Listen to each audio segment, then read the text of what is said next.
अज़ीज़ तलबा अस्सलामु अलैकुम।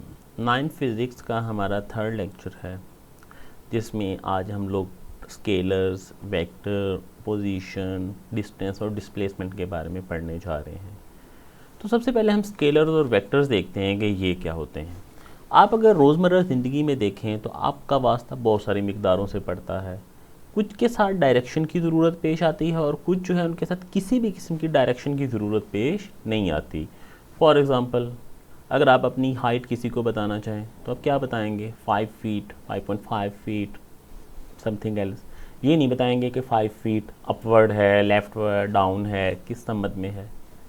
लेकिन अगर आपको किसी को बताना है कि जनाब आपने 50 किलोमीटर सफ़र तय करना है या 100 किलोमीटर सफ़र तय करना है, तो आप कैसे बताएंगे कि जनाब आप 100 किलोमीटर लेफ़्ट पे जाएंगे, राइट पे, फॉरवर्ड, बैकवर्ड? जब तक आप डायरेक्शन नहीं बताएंगे तब तक उसका सफ़र जो है वो सही तरह से नहीं हो पाएगा।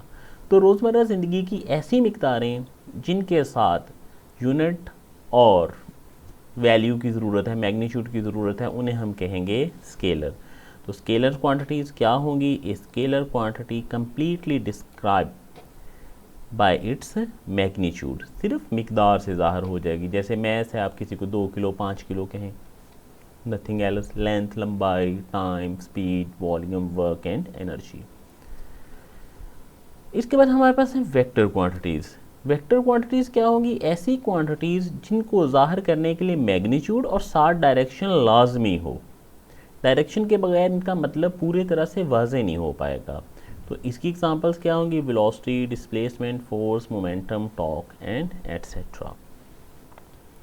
इसके बाद है हमारे पास रिप्रेजेंटेशन ऑफ वेक्टर्स।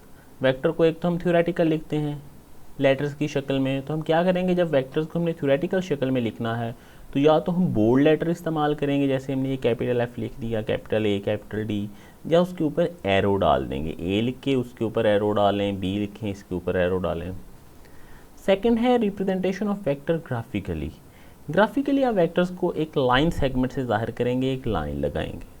अब लाइन की लंबाई कितनी होगी? जितनी वैल्यू है आपकी, यानी लाइन की लंबाई किस चीज़ को ज़ाहिर करेगा? मिकदार को, मैग्नीट्यूड को। और एरो ये ज़ाहिर करेगा कि ये किस डायरेक्शन में, इधर हो तो आप इधर एरो बना देंगे, इधर हो तो इधर बना दें, इधर हो तो इधर। यानी जिस समत में आपने ज़ाहिर करना है उस समत में एरो बनाएं और उसकी डायरेक्शन मेंशन कर दें कि लेफ़्ट है, राइट है, अप है, डाउन है, किस एंगल में है। और लाइन की लंबाई कितनी होगी वो ज़ाहिर करेगी वैल्यू को। थोड़ी वैल्यू है तो छोटा एरो, ज़्यादा वैल्यू है तो बड़ा एरो। तो यहाँ तक आपको बुक से भी साथ साथ बताता चलूँ, पेज नंबर 33 और 34 ये स्केलर्स की आप डेफिनेशंस याद करेंगे और ये उसकी एग्जांपल्स हैं वो आप याद कर लेंगे। वेक्टर्स की डेफिनेशन और इसकी एग्जांपल, ये रिप्रेजेंटेशन है वेक्टर्स की। पहले ये वाली रिप्रेजेंटेशन है थ्योरेटिकल, ये भी आप याद कर लेंगे। उसके बाद ये वाली है रिप्रेजेंटेशन ऑफ वेक्टर ग्राफिकली, इसके साथ साथ आप ये डायग्राम भी करेंगे। इसके बाद बेटा एक छोटी सी एग्जांपल है, represent a force of 80 Newton. 80 Newton की फोर्स को ज़ाहिर करें, किस समत में ज़ाहिर करें? North of east. यानी 80 न्यूटन फोर्स को आपने कॉपी पे, किताब पे ज़ाहिर करना है। इस एग्जांपल को हमने सॉल्व करना है और फोर्स को किस समत में होना चाहिए? North of east. तो जब सबसे पहले तो आप इस तरह से करेंगे, नोटबुक पे डायरेक्शन मेंशन कर देंगे। डायरेक्शन हमेशा इसी तरह से होती हैं, ऊपर वाली साइड पे नॉर्थ, साउथ, इस डायरेक्शन में ईस्ट, इस डायरेक्शन में वेस्ट। इसके बाद आप एक प्रॉपर स्केल चूज़ करेंगे।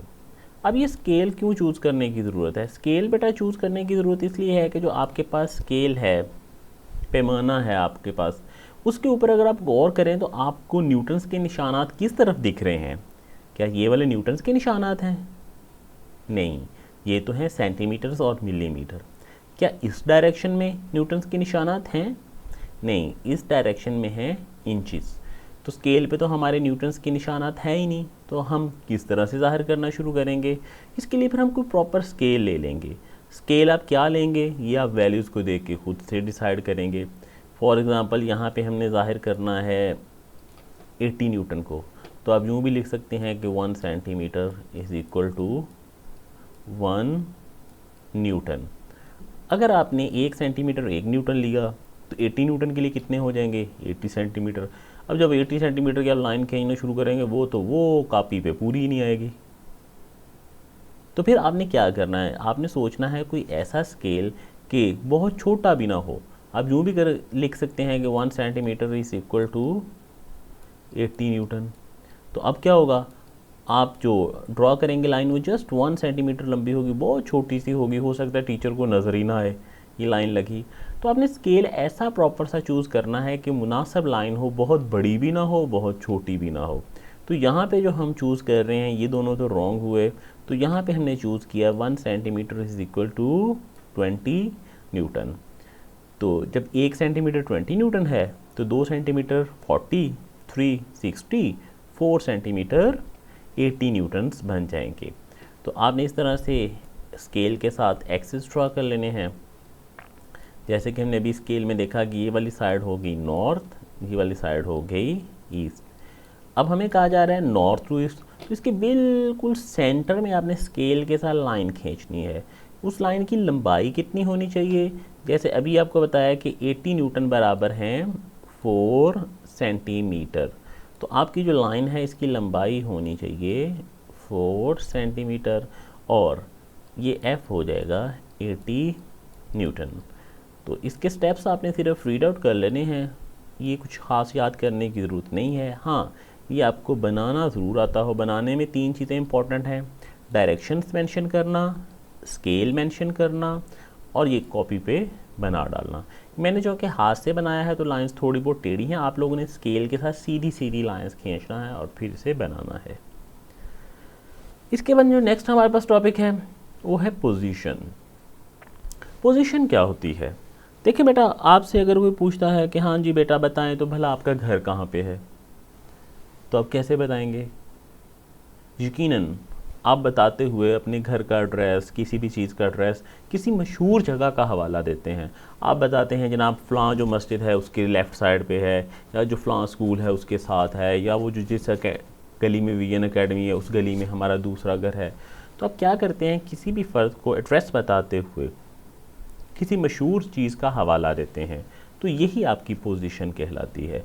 पोजीशन क्या होती है, The term position describes the location of a place or point with respect to some reference point called origin. किसी reference point, जिस reference point को हम कहेंगे origin, तो उसके हवाले से किसी दूसरी जगह का एड्रेस बताना कि जनाब फ़लाँ मस्जिद के साथ, फ़लाँ मस्जिद के सामने, पार्क के आगे, पार्क के पीछे। तो वो जो पार्क मस्जिद होगी वो कहलाएगी रेफरेंस पॉइंट और ओरिजिन, और दूसरी चीज़ जिसका आप एड्रेस बता रहे होंगे उसकी पोजीशन। तो ये पोजीशन की डेफिनेशन आप प्रिपेयर करेंगे। उसके बाद बेटा हमारे पास है डिस्टेंस एंड डिस्प्लेसमेंट।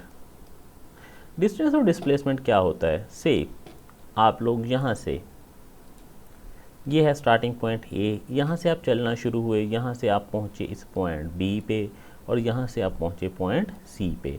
तो आपने कुल कितना सफ़र तय किया, 4 और 3 7 सेंटीमीटर। तो ये जो आपने टोटल सफ़र तय किया है ना, that is called distance. Distance क्या होगा, length of path between 2 points. यो रास्ता है इसकी पूरी लंबाई नाप लें। अब डिस्प्लेसमेंट क्या होगा, अगर आप यहाँ से सीधे सीधे आते तो ये फासला बनता है 5 सेंटीमीटर। तो ये वाला ए से सी तक का जो फासला है ये कहलाएगा आपका डिस्प्लेसमेंट। तो डिस्प्लेसमेंट क्या होगा, 2 पॉइंट्स के दरमियान कम से कम फासला, और डिस्टेंस क्या होगा, जिस रास्ते पे आपने सफ़र किया। जैसे आप घर से स्कूल आ रहे होते हैं तो आप फ़र्ज़ कीजिए ये है आपका होम और यहाँ पे कहीं है स्कूल। तो आप लोग हेलीकॉप्टर पे तो आ नहीं रहे कि सीधे आ जाएं, आपने कभी इधर वाली गली में टर्न लेना है, फिर आपने इधर वाली गली में आना है। तो ये जो कुल आपने सफ़र तय किया होगा, ये वाला ये होगा डिस्टेंस। हाँ, सीधा सीधा आप किसी तरह से मेजर कर लें तो ये कहलाएगा डिस्प्लेसमेंट। तो length of a path between 2 points is called the distance between 2 points, while displacement is the shortest distance between 2 points which has magnitude and direction. So distance is a scalar quantity while displacement is a vector quantity. अब बेटा book पे आ जाएं, position की definition आप prepare कर लेंगे, ये first 2 lines में दी हुई है। उसके बाद डिस्टेंस की डेफिनेशन आप प्रिपेयर करेंगे, डिस्प्लेसमेंट की, और डिस्टेंस और डिस्प्लेसमेंट का डिफरेंस ज़ाहिर करने के लिए ये वाली डायग्राम भी बनाएंगे। अल्लाह हाफिज़ बेटा। उम्मीद है कि आप लोगों को अच्छे से समझ आ गई होगी। फिर भी कोई कन्फ्यूजन हो तो आप कॉल करके या व्हाट्सएप पे मुझसे रब्ता कर सकते हैं। अल्लाह हाफिज़।